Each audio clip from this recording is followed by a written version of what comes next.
Welcome everyone. It's great to be with you all today. My name is Natalie Jackson and I'm a consultant in the knowledge and technical team at A4S. My background is finance, having trained as a chartered accountant and worked in both corporate and project finance before working at A4S. Thank you for joining our Sustainability in Action webinar today on strategic planning, budgeting and forecasting. Please note we are recording the webinar for others and it will be made available on the A4S YouTube channel later this month. There are 3 learning objectives for this webinar. After today's event, you will be able to, firstly, articulate the business benefits of integrating sustainability into strategic planning, budgeting and forecasting. Secondly, consider examples of integrated strategic planning, budgeting and forecasting. And finally, translate the experience and learning of others through practical examples shared during the webinar to your work. I'll provide a brief introduction to the session and we'll run through a few poll questions throughout, which you'll need to complete in order to get CPE points. We're then going to hear from Baia Ouldsliman, Financial Analyst at the City of Montreal, Laura Defnet, ESG Finance Manager at Hersheys, and Laura Palmeiro, Head of Sustainable Finance at Danone. So a warm welcome to you all. We'll have a panel discussion later, followed by a Q&A.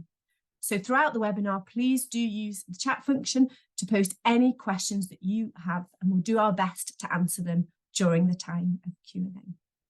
The webinar will last around an hour. So just before we get into the panel discussion, I'll start with a brief introduction, followed by a quick poll question. So integrating sustainability into strategy, budgeting and forecasting helps organisations embed sustainability into their business as usual activities. We'll cover all these topics during the course of the webinar, but I'll just kick off with a quick overview of some of the budgeting techniques that we're seeing organisations using, as we're increasingly seeing organisations looking at non-financial factors as part of their budgeting processes. These non-financial factors may be environmental and or social in nature. And budgeting methodologies employed by different organisations vary from simple to sophisticated. To determine the right budgeting methodology for your organisation, you'll need to consider the overriding strategic goals your organisation has set and what the required pace and nature of change is. As we all know, companies operate in a budget-constrained environment. So integrated budgeting is about how to maximise and prioritise the resources you have to the best effect. Some of the budgeting methodologies that we're seeing organisations adopt include the following.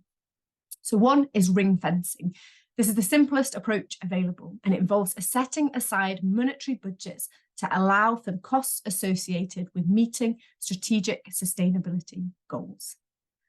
Another approach we're seeing is allocation, which involves allocating budgets to different budget owners or operating units, and across short, medium and long term, again, depending on those sustainability strategic goals.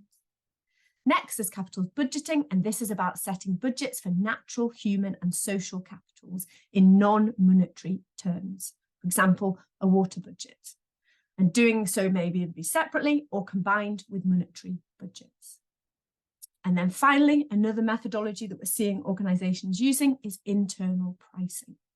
This involves assigning a tangible value to an intangible item for which there's no current standardised market value.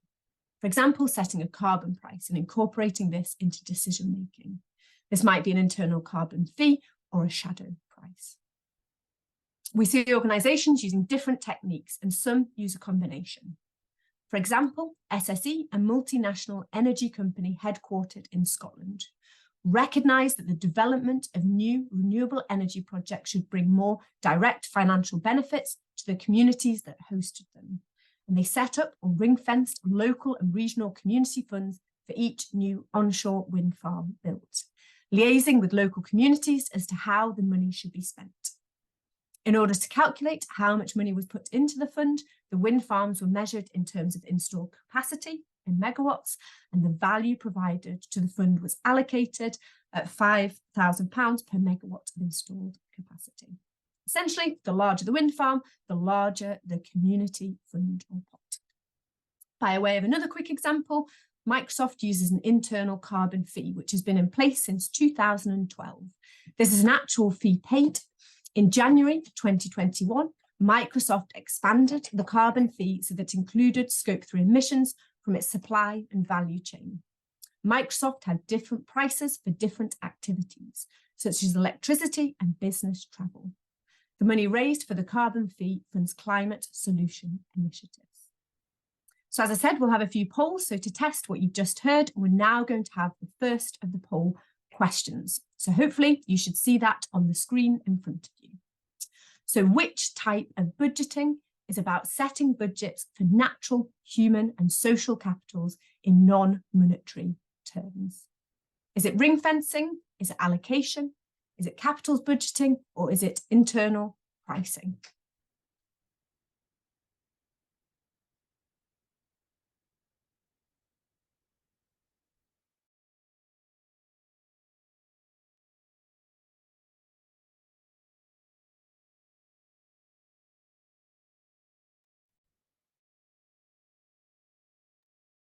Okay, I'll just give a minute for people to answer those poll questions and then we can display the answer, Anna, and see.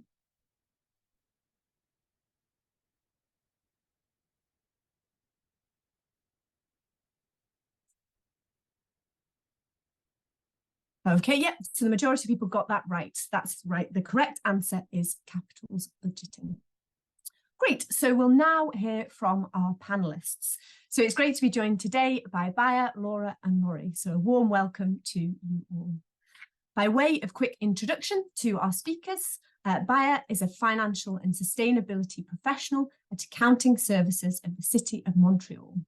Her role involves advising and guiding the city's implementation of the Task Force on Climate-Related Financial Disclosure, or TCFD, recommendations, and providing the best practices to promote the city's transparency, comparability and reliability of sustainability-related financial information. So welcome. Next, Laura is currently Head of Sustainable Finance at Danone. She started her career in 1993 as finance auditor at PwC in Argentina. She joined Danone in 1997 and has subsequently held roles as financial controller, investor relations officer, vice president of finance nature, corporate responsibility, social responsibility director, and sustainability integration director. So breadth of experience. She's now sustainable finance director, and she's responsible for coordinating sustainability governance, animation, and reporting at corporate level. So welcome, Laura.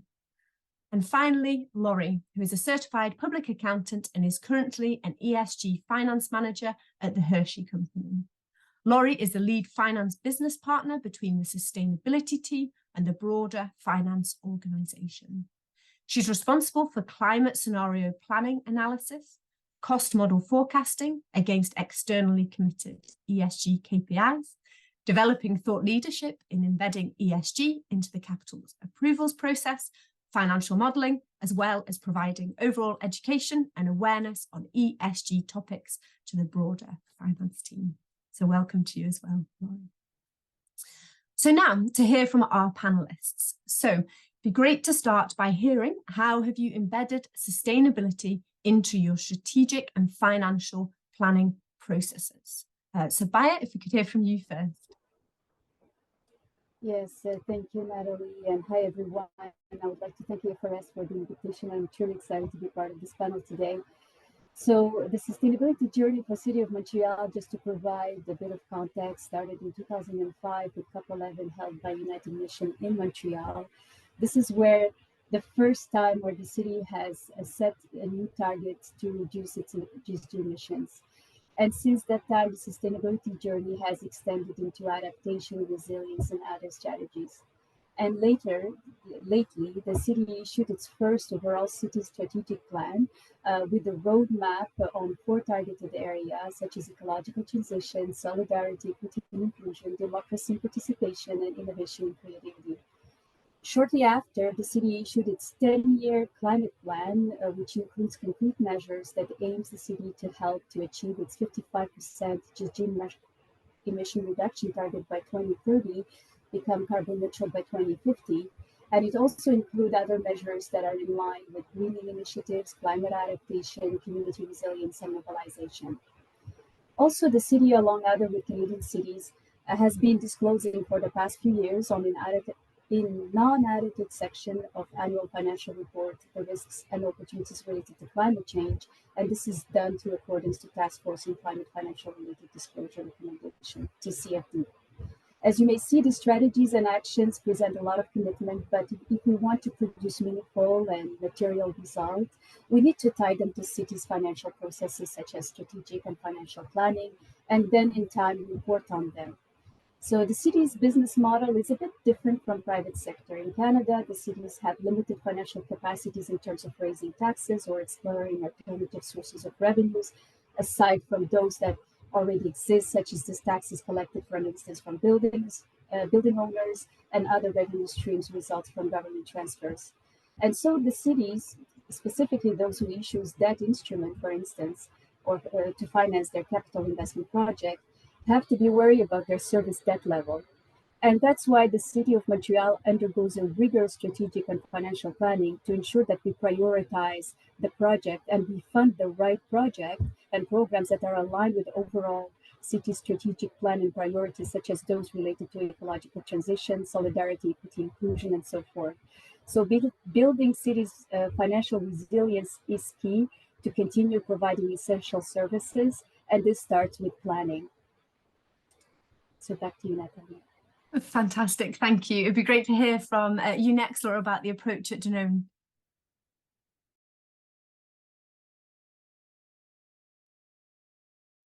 Yes, of course.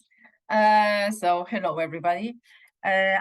So first of all, we have to understand that Danone has had sustainability embedded in its strategy from the inception of the company.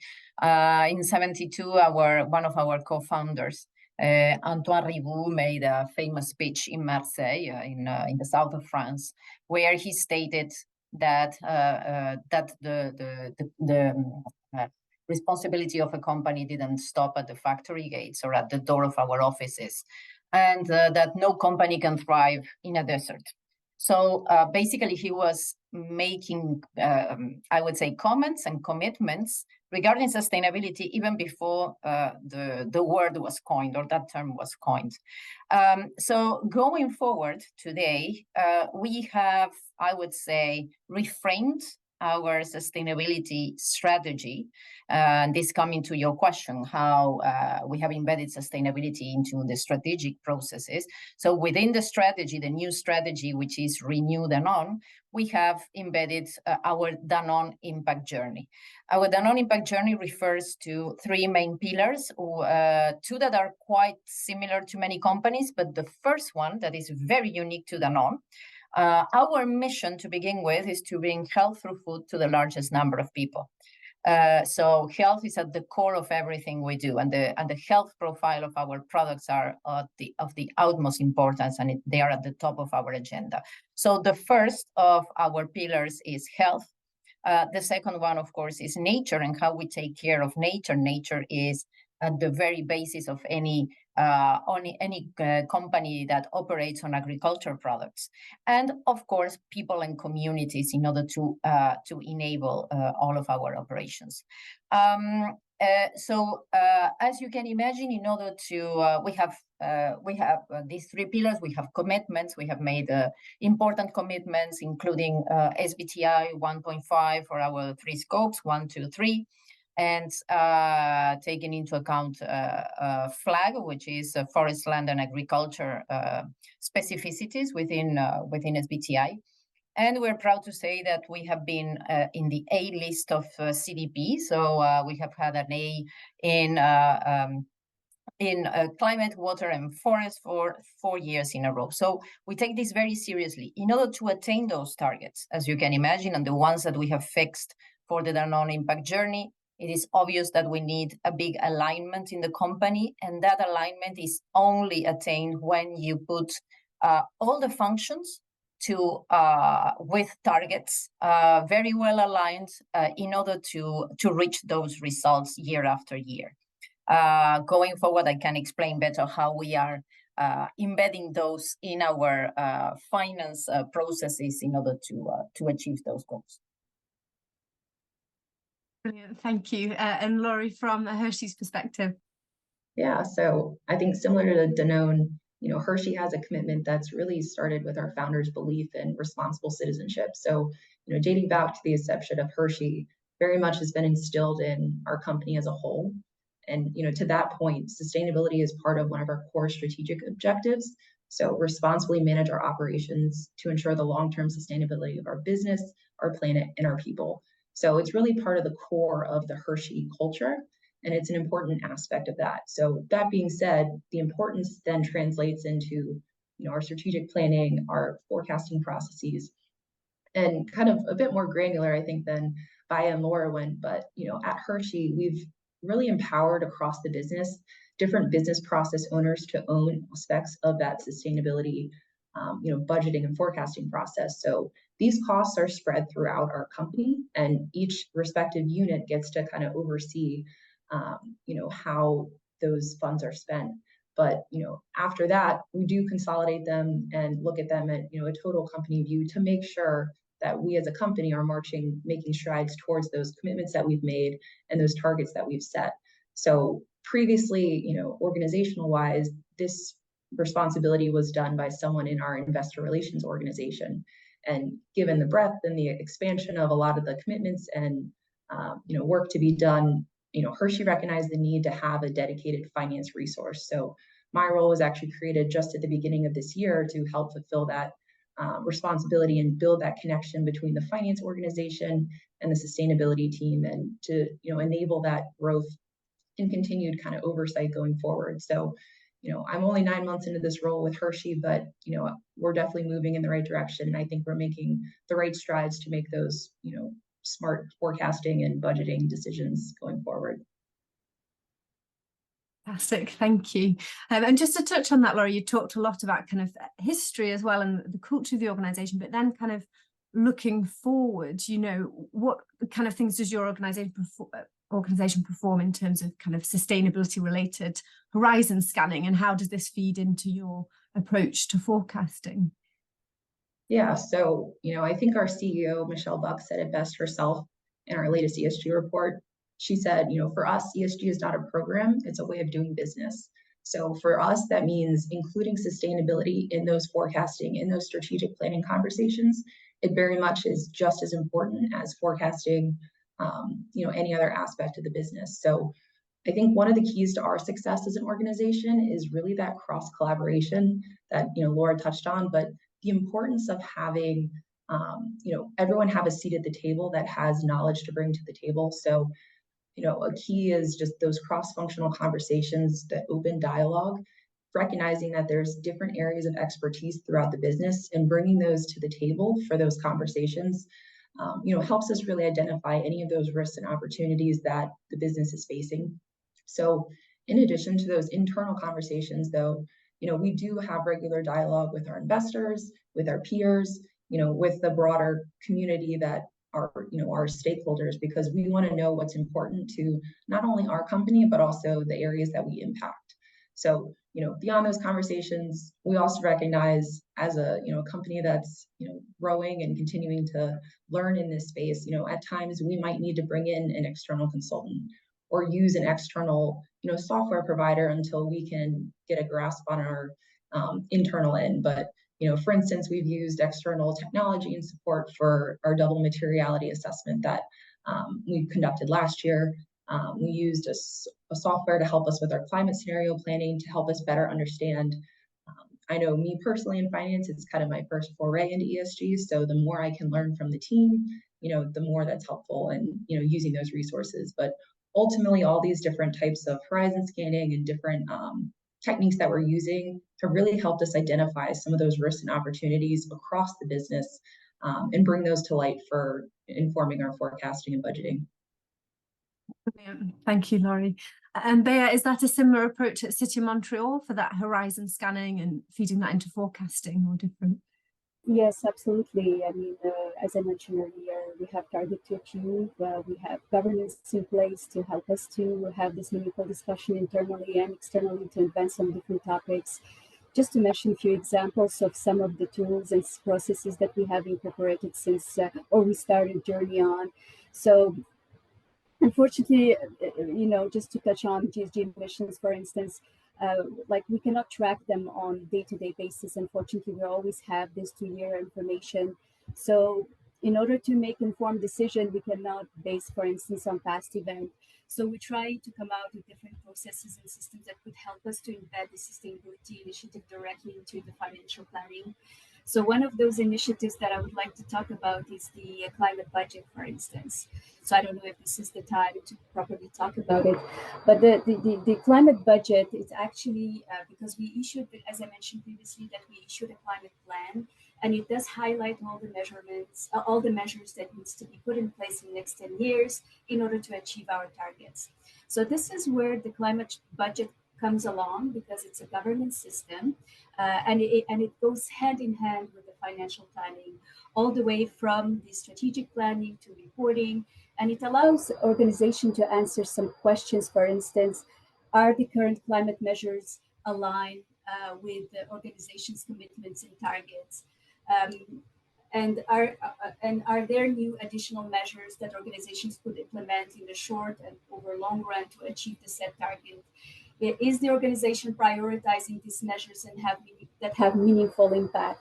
What are the additional investment required to support the project that would allow organization to achieve GHG emissions? And what are the risks of not achieving, and who is accountable? So you could see that this sustainability related initiative that's called climate budget, that goes hand in hand with financial budget, would really set a tone. What are we prioritizing? What are we funding? And how can we use this information in order to make useful decision making?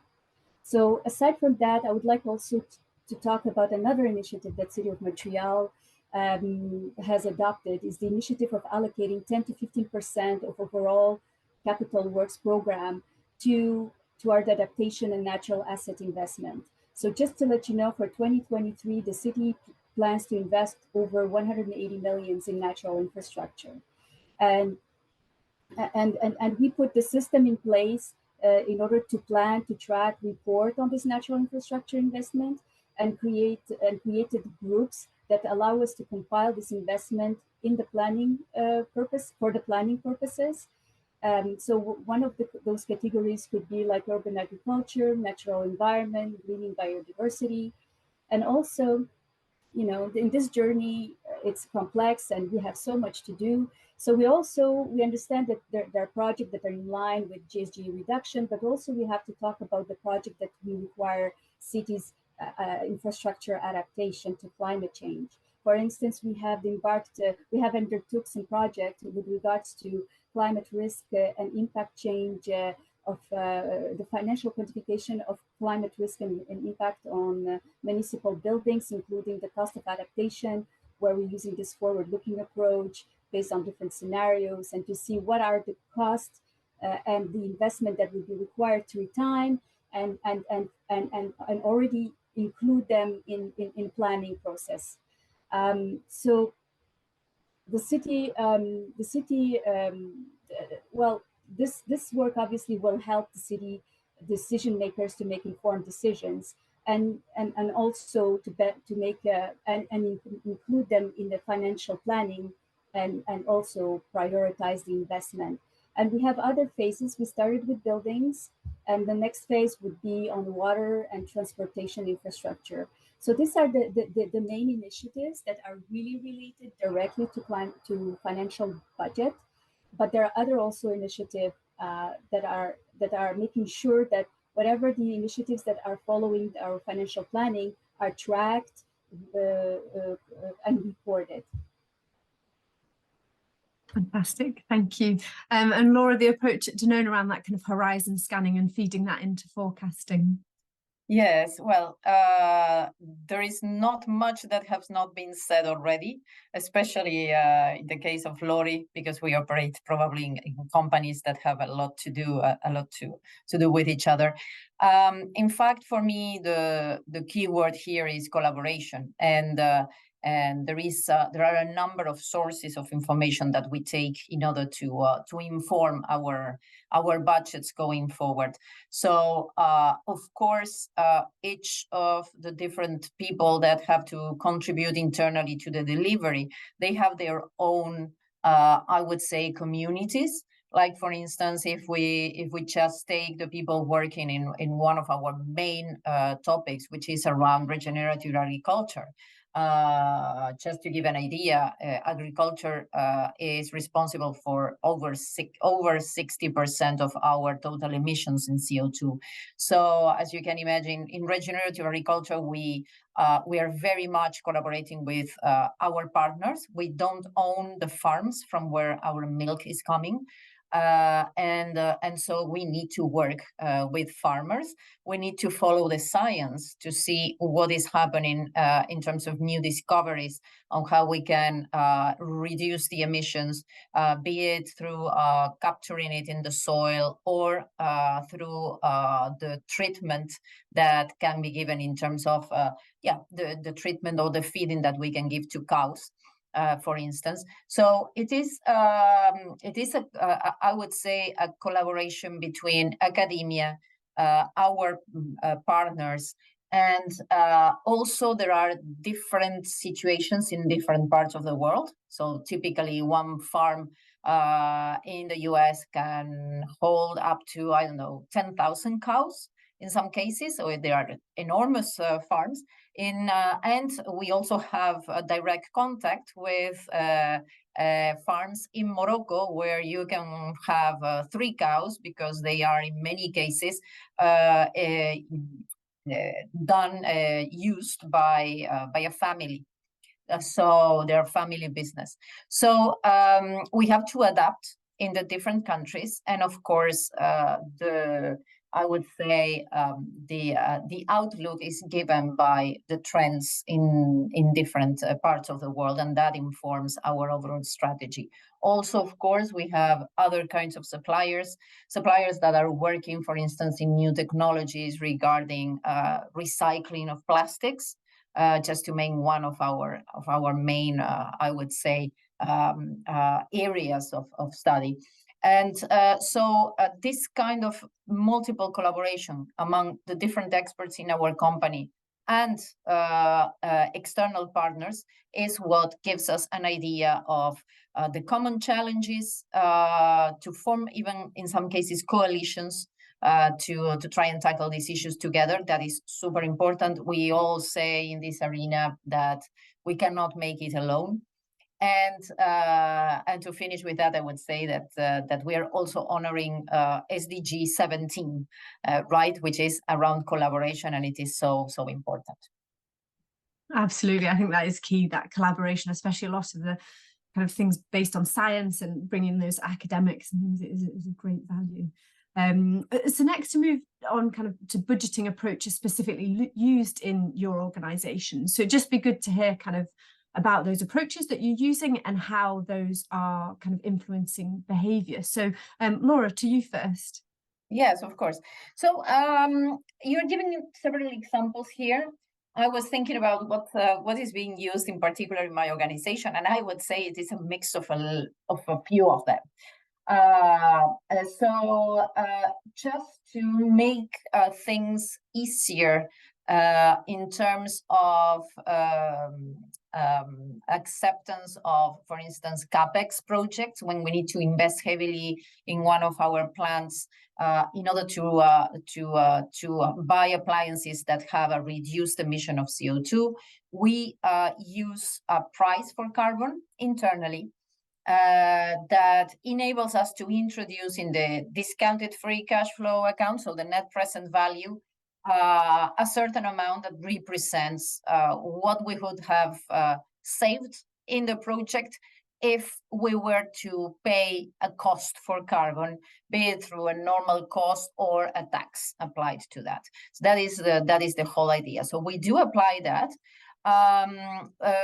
We also have a kind of an allocation, because what we do have is at a central level, we know that we need to reduce X amount of tons of CO2, just giving the example of climate, but of course you can extrapolate this to many other topics. But in the case of carbon, for instance, we know, because of the way that we made the commitment through SBTi, that you have to comply with different kind of reductions for different topics. So you cannot, in the sense of SBTi, you cannot compensate reduction in scope 1 and 2 with other reductions in scope 3, and even within scope 3, you cannot compensate between forest, land, and agriculture and the rest of emissions. So in a certain way, this is already given an idea of the fact that you have to allocate specific resources to each of them. We do some, I would say, big numbers centrally. We are starting with these specificities of reduction. We have worked on CO2 reduction for many, many years, since 2009, in fact, in our case. But now we are allocating very specifically because of this new framework of SBTi that we have committed to. And so we have given some broad ideas at a central level, but now we are confirming one by one the different cases for each of the countries. And we are giving all autonomy to the local teams to define which is the best strategy in this sense for each of them. Realities in the countries are very different from one another. We have 3 main lines of business. One that is dairy and plant-based, another one that relates to water, to bottled water, and the other one that is early life nutrition and medical nutrition. They're very different. They are sold in different markets, in different channels, and their production, I would say, processes are very, very different. So we need to give a lot of, I would say, autonomy to them to find out in each of the geographies as well how to manage that. And for now, we are not saying very specifically per country how much they should be reducing for each of the different streams. What we do have are targets of total reduction per country, and they need to find out which is the best equation for them. We have interaction. They have interaction with finance, which is in this case myself and our teams, but they also have interaction with the experts, the central experts in CO2 reduction that has to do with industrial processes, with packaging, with logistics, etc., etc. But they have the last word, I would say, within the budget that was allocated in terms of reduction, on how to arrange that locally. Fantastic. I think that's key as well about in multinational organizations, empowering those kind of people who have the local knowledge in those areas. So absolutely. Thank you. Laura, it'd be good to hear about the kind of Britishing approaches at Hersheys. I see there's a question in the Q&A. We will have a dedicated time of Q&A, but it's around whether you do carbon pricing. So if you could mention that as well when you talk about more generally kind of budgeting approaches, that would be great. Yeah, sure. So I would just say, you know, kind of similar to Danone, we definitely have a blend of a few different approaches. I would say kind of simplified at the highest level. You know, we have ring fencing. We have these big targets that we've set as a company, and those are at the enterprise level. But in terms of how are we going to get there across our organization, different origins, different regions, it is an allocation type process of, you know, splitting those funds out across different initiatives. So that being said, you know, I think there are different areas of our business that do get a higher allocation of those funds, just given how how much of our business that they drive. So for instance, as a large confection company, we have a lot of cocoa, and cocoa, has a lot of emissions. It has a lot of different environmental factors associated with it. So that being said, in terms of allocation of our total sustainability dollars, cocoa tends to get, significant funding. Another area that Laura touched on too is packaging. And that's another big area in terms of emissions, but also just in terms of ways that Hershey can impact, the business going forward. So I think we do, have kind of these ring-fenced funds, but then we do allocate depending upon priority to the business, but also, where can we make those impacts? And I thought, just touching on the fact of the local, plants, everyone operates differently. So even, not only at the country level, but even at the plant level, if you have an already more efficient plant because maybe it's newer, they might be able to, they might not be as capable of making those improvements. They might already be, an energy efficient plant and there's little room that they can support. But you might have a plant that gets allocated more of that funding because it's an older plant and it needs more upgrades to, help it attain those goals. So I think, overall, the budgeting strategy that we have really enables the teams where they are to, get assigned part of the goal, but then at their local, expertise, their local knowledge, use that to figure out how to best use those funds. Because at the end of the day, especially as the finance business partner, we're a public company and we have a lot of stakeholders that are, invested in us and they want us to do well as a company. But, finding the best way to balance that need for business resilience with the need for return on those investments is where we as finance can step in and help kind of tell that story. Brilliant, thank you. Baia, I know you mentioned about the kind of climate budget. Anything you'd like to add on that kind of budgeting point? Yes, I have to echo, even though I'm representing the city and not a private company, we do have a lot of common ground here in terms of collaboration and work that we need to do. And we understand this journey cannot be done alone. And we understand it's going to be long as well, because it's a complex in itself. We're using the processes and tools that are forward-looking that we're not used to incorporate. Now we have to incorporate them. But for us, what helps us a lot is to work with other communities or network, or to see that was created 4 years ago, is to discuss, okay, what are the best practices? How can we improve? Who should we engage? How can we collaborate? And the city is already doing this because we have been collaborating with federal agencies to improve the climate budgeting and implement it for Canadian cities across Canada. We've been also working with MNE, for example, which is Municipal Natural Asset Initiative, how to incorporate how to recognize the natural asset in the financial statement. So we've been involved in these initiatives in order to continue to advance in this journey disclosure and as well, and improve our planning to incorporate sustainability in it. But this journey requires collaboration and inclusion. We need to include as much as a business unit around the table and talk to them about how do they see how this project could become possible. So how can we get this result that actually are meaningful and impactful in order to reach our targets and objectives. And we approach universities as well, because we're working with models that are forward-looking. And in accounting, we're not used to with forward-looking. We're used to with historical data and to-date data. So with this forward-looking approach, we need science. And this is not something that accountants we used to talk about before. And now we're having more this kind of conversation internally. And I never thought I would be engaging with climate specialists in our business units. And now we're having these conversations, we're learning together to advance in this journey.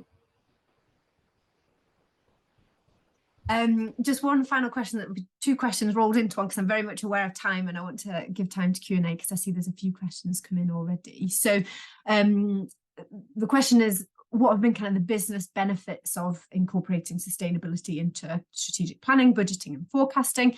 And also if you could just touch on the role of finance specifically. A lot of people on the webinar today will be in finance teams, so that kind of very much finance role here. So Laura, if we go to you first.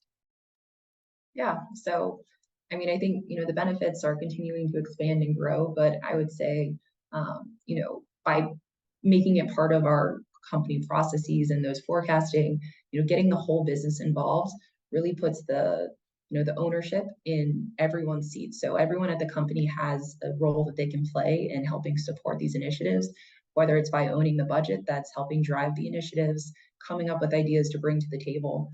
But I think it's really done a key role of not only doing that, but then helping inform the business collectively of why we're doing it and how it's supporting that total business resilience, sustainable, business model going forward. But specifically in Hersheys, so the finance role has been a few different things, but really bringing some structure and just governance to the process of forecasting. So I think, as much as I'm not as familiar with the science side, the sustainability team is appreciative and learning from me on, what is Hersheys' process for forecasting, budgeting, how should we plan for that? How should we think about growth and how that's going to affect our carbon emissions? So I think it's really a two-way street. There's a lot of just cross-functional upskilling and learning going on as a result of embedding it.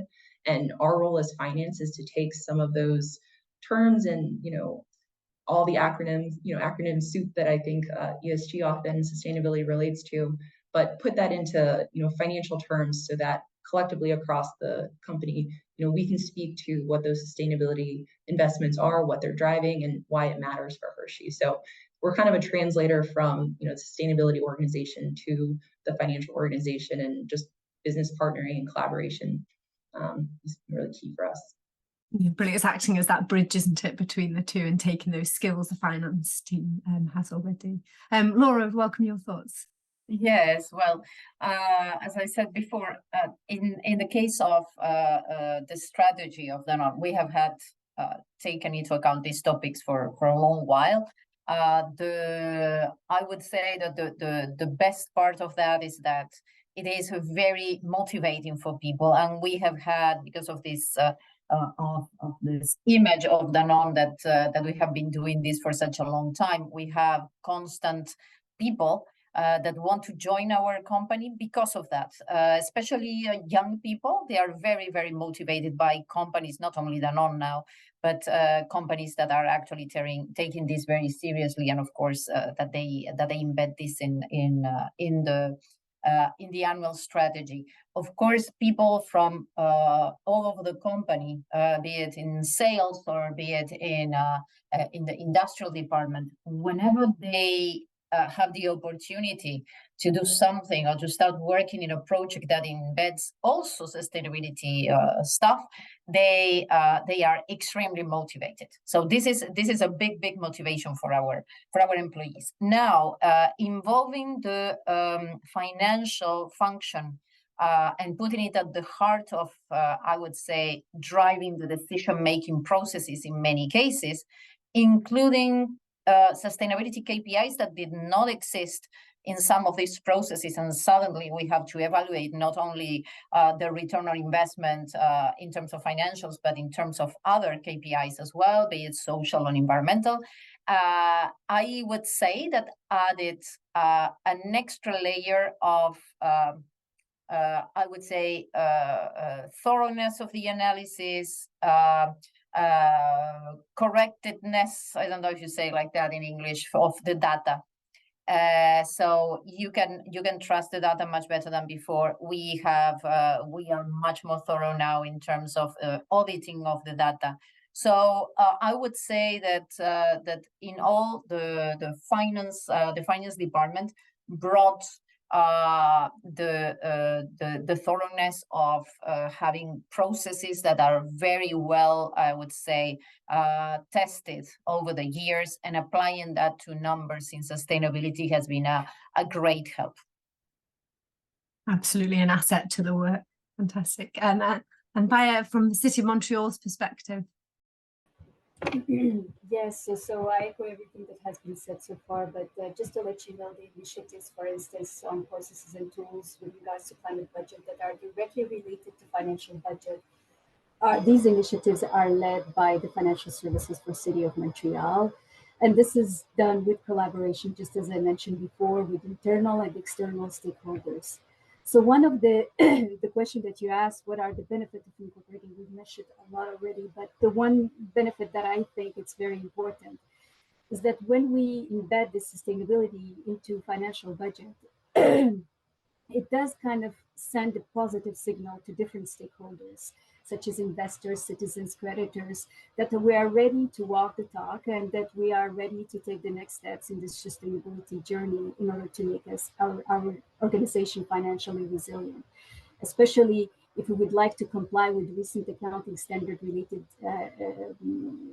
sustainability related standard that were issued by FRS S1 and S2 in June. So this basically means that the sustainability would become this day-to-day kind of journey in terms of operations. And if we want to disclose material financial information when we report on sustainability, it needs to be embedded in financial strategic planning and etc. Thank you. So thank you to our panelists for sharing. That's been some great insights and learning more about the approaches taken in the different organisations. So we're just going to run a very quick poll for those in the audience, and then we'll move to the time of Q&A. I see a few questions have come in already, but if there's any other pressing questions that you'd like to ask, please do post them in the Q&A function. So the poll question that I'd like you to answer is, how can the finance team embed sustainability in strategic planning, budgeting and forecasting processes?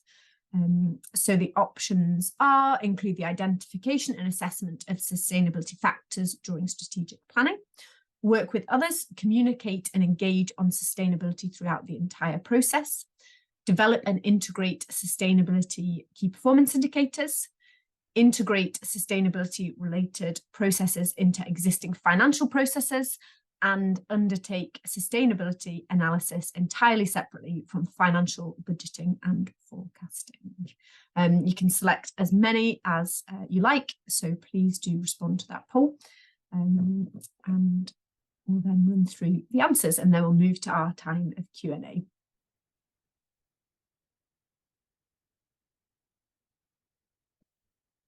So how can the finance team embed sustainability in strategic planning, budgeting and forecasting? Okay, I'll just give a few more seconds for those that haven't answered already, and then Emma, if we could share the results, that would be great.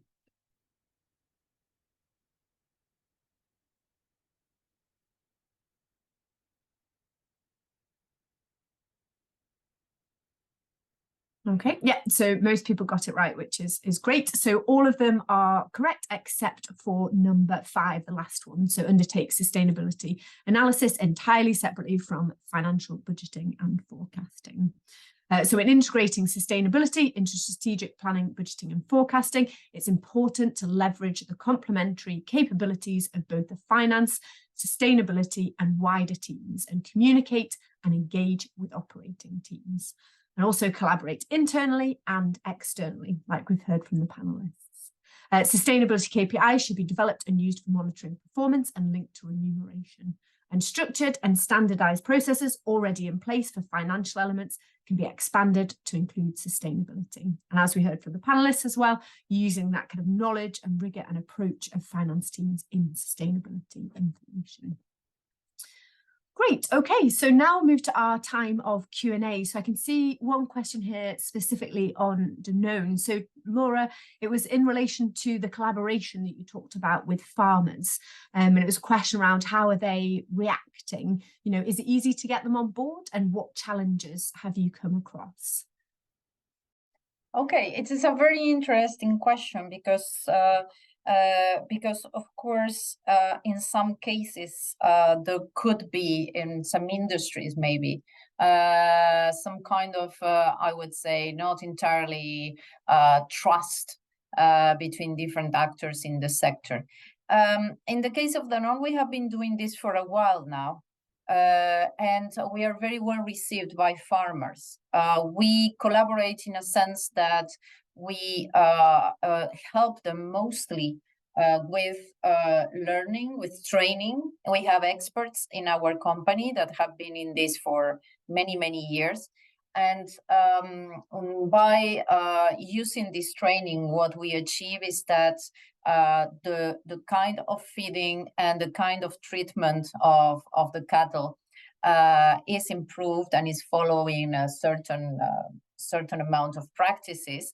Also that the land is being worked in a cycle, in a specific cycle that enables to have better yields for the crops.